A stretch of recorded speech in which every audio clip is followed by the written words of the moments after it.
बातमी पावसासंदर्भातली आहे। भंडारा जिल्ह्यात गेल्या 3 दिवसांपासून पावसानं जोरदार हजेरी लावली आहे आणि संपूर्ण जिल्ह्यात संततधार पाऊस सुरू आहे। त्यामुळे धरणाच्या पाणी साठ्यात वाढ झाली आहे आणि गोसेखुर्द धरणाचे 13 दरवाजे अर्ध्या मीटरनं उघडण्यात आलेत।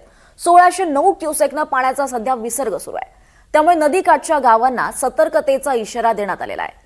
पाणी पातळीत होणारी वाढ लक्षात घेत टप्प्याटप्प्यानं विसर्ग वाढवण्यात येणार आहे, असं गोसेखुर्द प्रशासनाकडून सांगण्यात आलेलं आहे।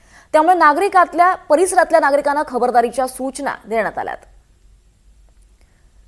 मुसळधार पाऊस सुरू आहे, त्यामुळे गोसेखुर्द धरणाचे 13 दरवाजे उघडण्यात आलेले आहेत। धरणातनं 1609 क्युसेक पाण्याचा सध्या विसर्ग सुरू आहे।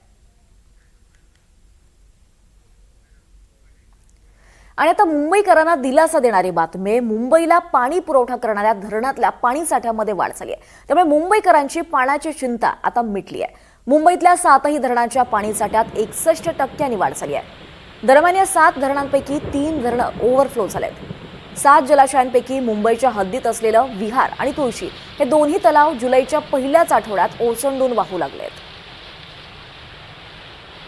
मुंबईमध्ये मुसळधार पाऊस कोसळतोय, पावसानं जोर धरलेला आहे। त्यामुळे आता मुंबईला पाणी पुरवठा करणाऱ्या धरणातल्या पाणी साठ्यांमध्ये सुद्धा वाढ झाली आहे। त्यामुळे मुंबईकरांची पाण्याची चिंता ही मिटली आहे। मुंबईच्या 7ही धरणांमध्ये पाणी साठ्यात 61% वाढ झाली आहे।